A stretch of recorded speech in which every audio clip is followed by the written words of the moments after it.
Hey everyone, it's Richard from BTFI.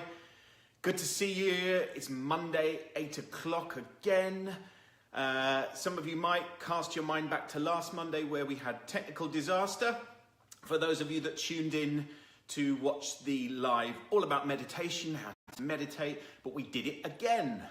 We did it last Friday as a live interview. So if you wanted to catch last week's Facebook Live, then you can find it on the page, in the group, all there, all about meditation and mindfulness. It was a brilliant interview.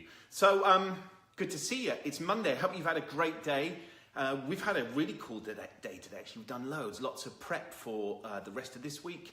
Some prep for Hey Sandra, some prep for next week. I go to Monte Carlo to speak at a huge conference for a day or two. So kind of getting our head in gear with that. And we met a new social media agency, which was really cool. Great just to, in our own head, get a sense, even more of a sense of where we're heading and what we're wanting and pulling all our thinking together. So we've had a good day. So it's good to see you. Say hi, send me some love. I got a cup of tea, I got my Mr. Cup. It's all good here. So one of the things we love in our BTFI group, hola Emma, one of the things we love in our BTFI group is the whole sense of support and collaboration, and that sense of that tribal feeling where people kind of really catch each other, really kind of got each other's back, got each other's stuff. And I think we get a lot of love for that in the group. So there's loads of people saying, you know, wow, we love that we feel supported, that we feel nurtured, that someone will kick our ass if necessary, but also someone will step in and catch us when we're having a crappy day. And that was part of what we wanted to create in the group, in the tribe, was that sense of community. So give us some love if you're kind of making the most of the community. If you're not in the BTFI group, then you can come over and join. It's called Beyond the Fuck It. Just type it in the search bar in Facebook and you will find us. And it's a whole group of action takers, movers, shakers, thought leaders, people that want to get more out of their life, get the most out of their life, get the most out of their business. Yeah, that's it really. It's that kind of on that continuum of love, support, nurture, and of course a good wallop when we need it, because sometimes we need a good wallop too. So look, support is massively important. And after we'd put out this morning about this Facebook Live, up on my feed today, popped a post from Lewis Howes where he shared a TED video. So it was 2 minutes, a lady called Susan Pinker, who had done some research all about they've done a lot of research over a period of time to look at, so what is it that means that some people have the longest life possible? They really max out their lifetime. And what is it that they're doing differently in their life to help them get to a ripe old age? And the figures actually were pretty shocking. I was really surprised because I expected things to be at the top around healthy eating, exercise, looking after our mind, looking after our body. I thought it'd be that stuff would be right out at the top. If you haven't caught the video, catch the video. We've posted it in the group, so you need to kind of head over to the group. It's 2 minutes long, that's all it is. But the shocking factor was the top 2 elements for what gives us the longevity in life were 2 things that I think will surprise you. Number 1 was social interaction. Top of the list was social interaction. So that's, when we're in an isolated space, how many people do we even see in our day? Even just having the conversation with the postman, with a neighbor over the fence, with the person in the checkout at the supermarket. How important that social interaction is in our life. They refer in the research to how elderly people, that social interaction often drops off and is a real problem. Number 2, coming in at number 2, feels a bit like Eurovision, coming in at number 2 was this whole kind of 3 a.m. friends piece. Have you got a support network? Have you got people around you that will step in, step up, catch you when the going gets tough? These are the folks in your life that at 3 o'clock in the morning, when you really need someone to talk to, you're on the phone and they're picking up the phone at the other end. So those 2 components Hey, this doesn't give you permission to go out and buy bags of donuts and drink Coke and just sit on the sofa for the rest of your life. That's not what it means, because we still have to look after our bodies. We still got to feed it good fuel. We still need to exercise. But these two components about social interaction, are we even seeing people, having conversations, finding out how they are, offering help, receiving help if it's required. And then that second piece of actually having that group of people around us. So that's what we're going to talk about tonight. We're going to play with you and your network. What's your support network? Who's got your back? Have you got the right stuff in place? If you haven't got the right stuff in place, what do you need? This is a real notebook and pen session, so you need to get a notebook and a pen if you haven't got one. As you can see, I have got up here the start of my artwork. It's going to get more impressive as I start adding to it, I can tell you that. Slightly worryingly is that I noticed my mother-in-law is watching this Facebook Live. She's a regular. She tunes in every week, and she is actually an artist. Now, if you can see to this side, I will just going to move the camera over. That is a piece of artwork that was done by my mother-in-law to represent our wedding last year, which we love and adore. The artwork, not necessarily the mother-in-law, but she's all right too. But we love the artwork, and I'm slightly embarrassed that her amazing artwork is next to my rather shoddy, crappy drawing. But anyway, we'll get over that. Hopefully she'll get over it too. So this evening we're going to talk a bit about the different types of support we need in our life, how we get it, are you getting it, and of course, when we get it, what it does is give us permission to start taking action, more action in our life.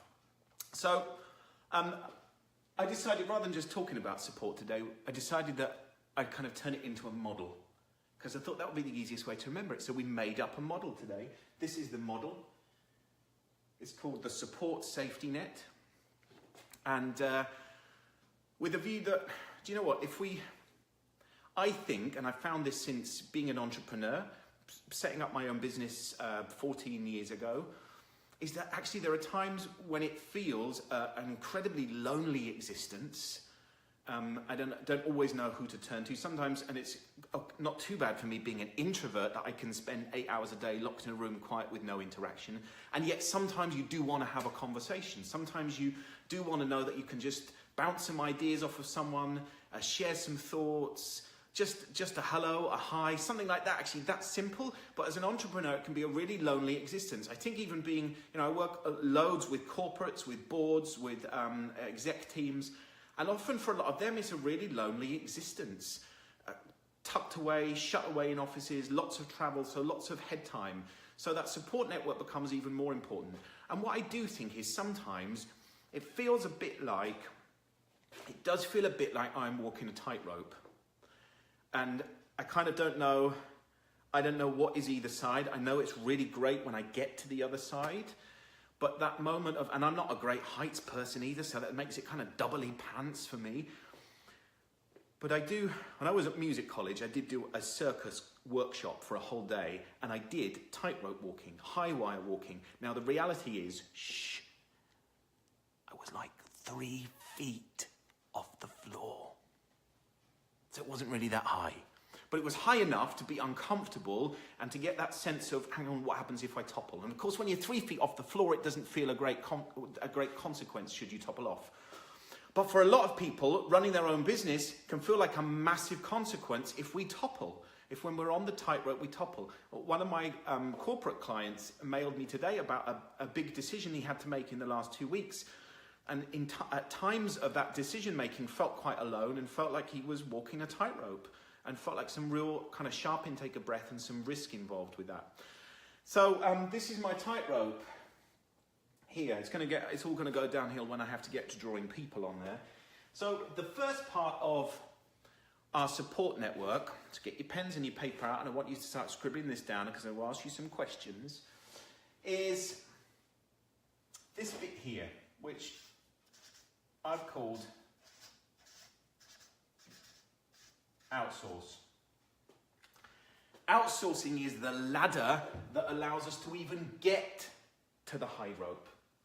It's are we creating the space in our life? Are we putting the attention and the energy onto the right things? Now, someone posted in the group today about, Sometimes we get stuck doing the stuff we need to do, we might be good at, but we don't love, and it isn't on purpose for us. I talk a lot about living our life on purpose, which is A, we live it deliberately, so we choose and we decide, we don't run on autopilot, but on purpose is also about, it's an alignment with who we are, what we stand for, why the hell we get out of bed in the mornings to do what we do.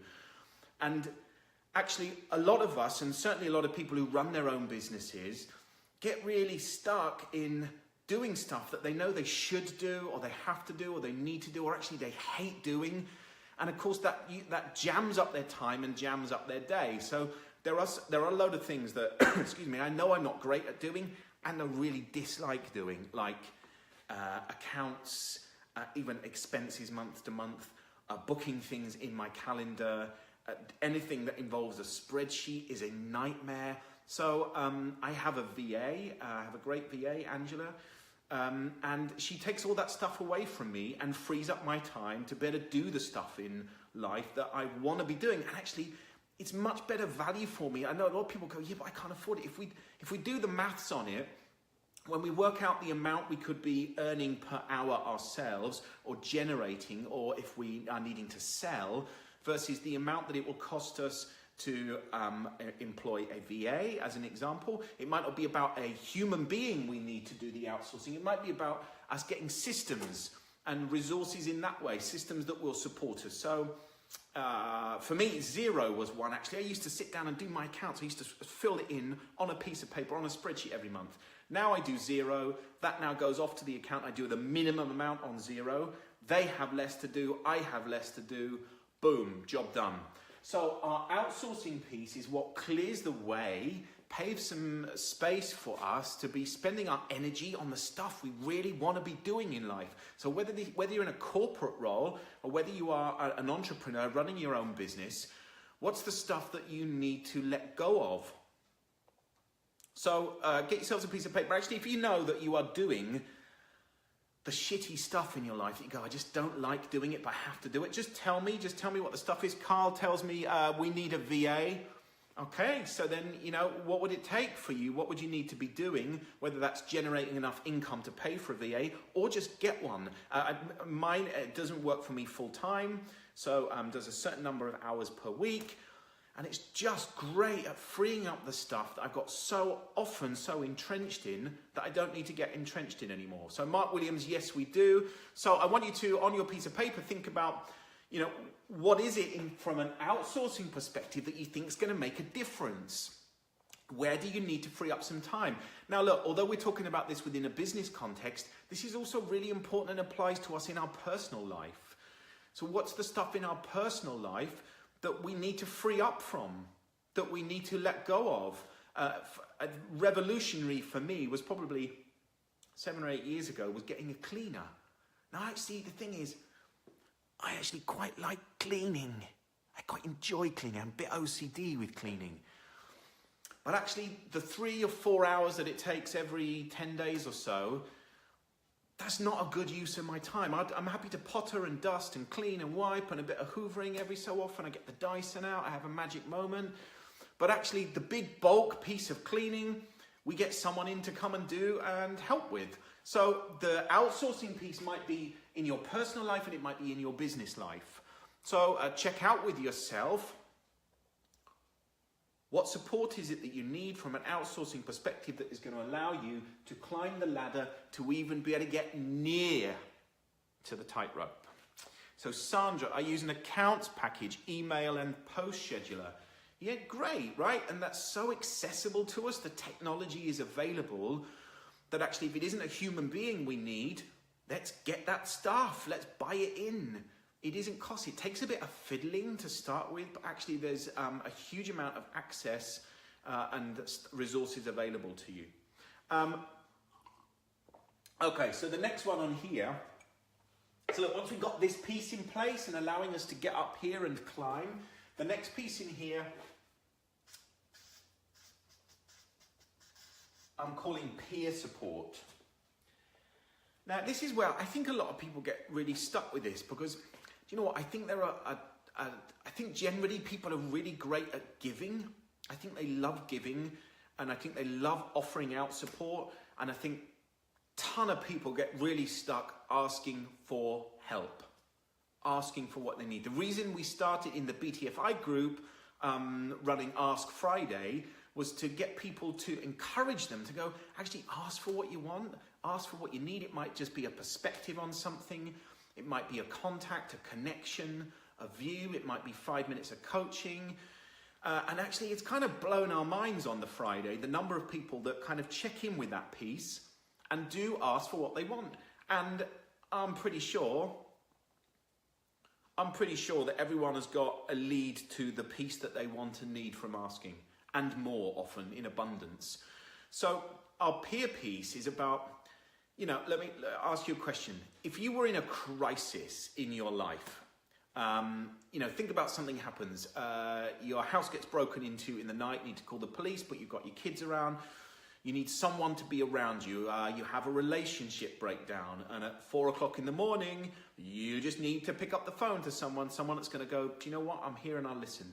Maybe it's your child is sick at school. You get a call to go, Johnny's sick. Can you come and pick up Johnny? Which would be odd if you haven't got a kid called Johnny, then just ignore that call, right? It's rubbish. It's a crank caller. But if someone rings up and goes, your kid's sick, who'd you call? If you're away working, would you have someone that you ring up?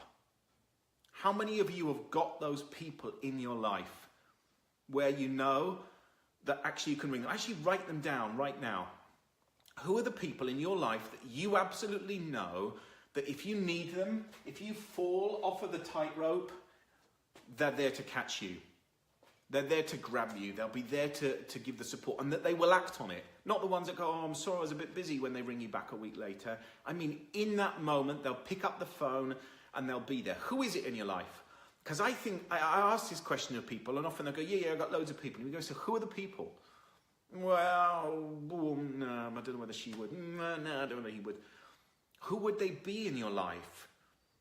It's really important, because actually the more time we spend up here doing our stuff, doing our magic, what's for sure, right? I talk about this loads in the group, in my workshops, that we're going to fuck stuff up. Boy, we fail on things.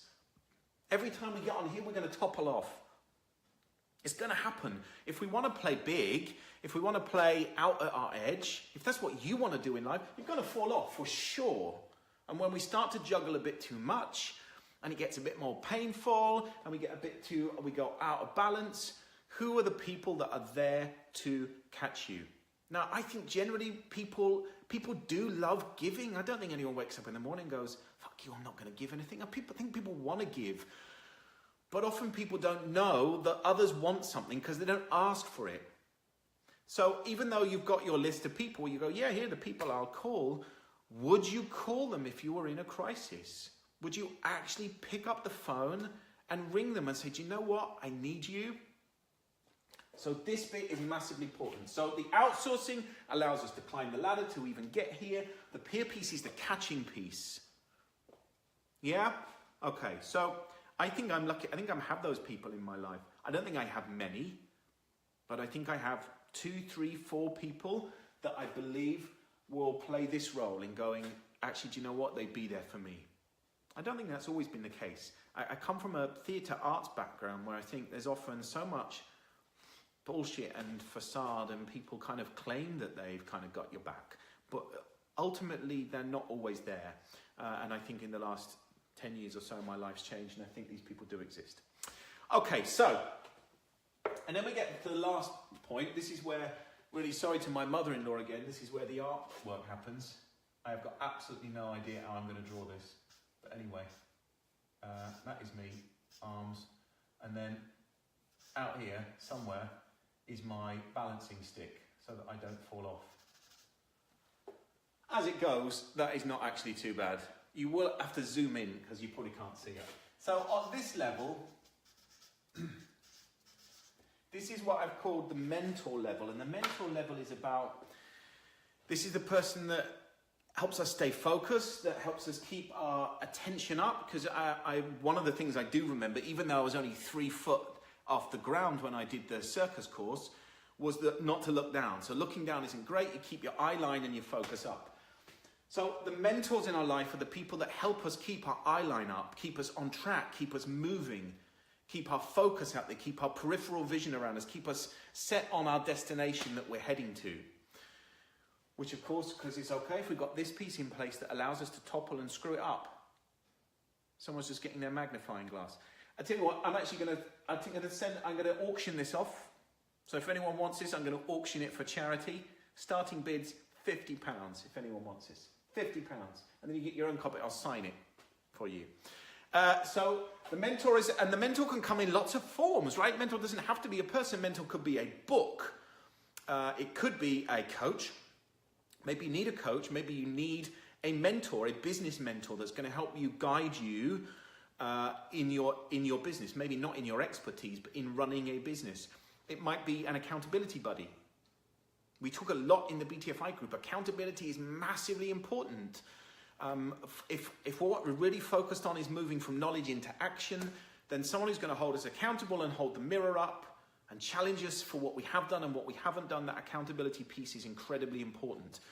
So the mentor is the one that helps us steer, helps us stay on track. So look, the question for you is this piece around what type, in order for you to achieve what you want to achieve this year, some of your goals, they might be your big goals, it might be your smaller goals, what type of mentor do you need in order to deliver on that? And have you got it? So if you haven't got it, where are you going to find it? Where do you need to start asking? Because actually it's back to the asking for what you want in order to find it. Again, we push that big time in the group to say, what do you need? Who do you need? Who are the people you need around you that are going to steer you? Maybe it's in some content knowledge. Maybe it's in a small piece of magic in your mission. Maybe it's in a bigger area. But do you have them in place? So, this is my question for you. In thinking about the things you want in 2018, the big stuff and the small stuff, where do you need to put some attention? So where are there some gaps in your outsourcing? This is the stuff that you can let go of. Maybe you're good at it and you just don't like doing it. Maybe it's a complete waste of your time. Maybe you're shit at it. Maybe you just don't like doing it. What do you need to get rid of? What do you need to outsource? And how are you going to find that person? Because you bet your life whether that's a system or a process, exists or it's a person, where are you going to get that? Your peer group. Have you got those 3 a.m. friends, those people that you can ring up and go, do you know what? I need you. It's crisis. Because actually it's incredibly important that we have those people that we just know. Because you know what? Without these two pieces here, it's really hard for us to get out of our comfort zone. And much of the stuff we talk about is about playing at our edges. If we're really playing big, if we're really playing at the edges of our comfort zone, then we need to know this is here. Whether we ever use it or not, you might not even use it.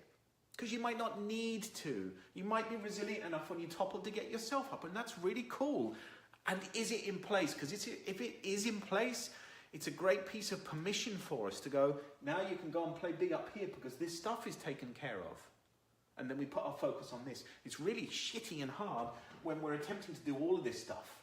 We're attempting to do our own crap that we're not necessarily good at, that we need to be our own support network and catch ourselves when we're falling. And then we expect ourselves to walk the tightrope. There are a ton of options out there for how we get support. We just need to be able to identify what type of support it is that is needed. Okay, so have you got any questions for me? As you start to think about which of the 3 areas you know you need some support and some help with and some tough love, have you got any questions? Susan Dunworth, I would love it, Richard. I don't know what that is. I don't know what it is. I would love it. Oh, you'd love this. I think what you mean is you'd love a copy of this. Well, then you would need to donate a huge amount of money to charity. For those of you that haven't made any sense of the connection, which you wouldn't really, she is my mother-in-law, responsible for this wonderful piece of art alongside my rather crappy childlike drawing over here. So if you've got any questions, chuck them over. If you haven't got any questions, that's great. Hopefully you're there on your piece of paper, scribbling down your thoughts, working out where you need to get some support and energy to get your answers for this. Because I think, when I look at this, I go, which one do I get stuck with most? I get stuck with this one most. I think this one's quite easy. This one, I've got a ton of people around me that I will go to for different pieces in my life, mentor pieces. I have a great a financial planner who helps me map out the whole financial route and journey and personal finances. And actually, that's really important to me. That's a massive one for me. But a lot of people get really stuck with this, where they know loads of people. And isn't it funny with Facebook that we've got like 27,000 friends, but we go, would we ring any of them up and ask for help when we need it?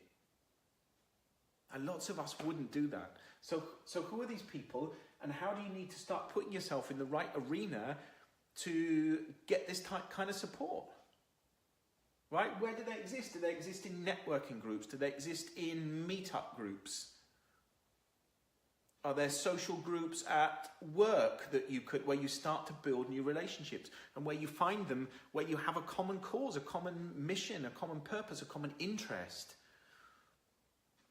But these people exist, and I think the peer group is often the piece that takes the most work for a lot of us, because this requires energy. We have to pay into this in order to be able to expect that we can take from it when we need to take from it. Sandra, I only have one gap, but it's the hardest one to fill. Which one would that be then, Sandra? Sounds ominous. Tell us. So throw questions at me. I'll pick them up during this if I'm still here. If I'm not here, I'll pick them up afterwards. If you're not watching this as a live, still post your questions or your comments or your thoughts, and we'll get back to you. If you're not in the BTFI group, come and join us. I think the link is in there. Kelly's pinned the link in there, so come and join us. Check out Susan Pinker and her TED Talk.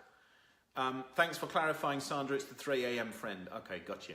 Okay, so as I said, think about the groups and the circles that you need to mix in, where those people might exist. Maybe they already exist, and maybe it's a relationship to nurture. Maybe they are already there.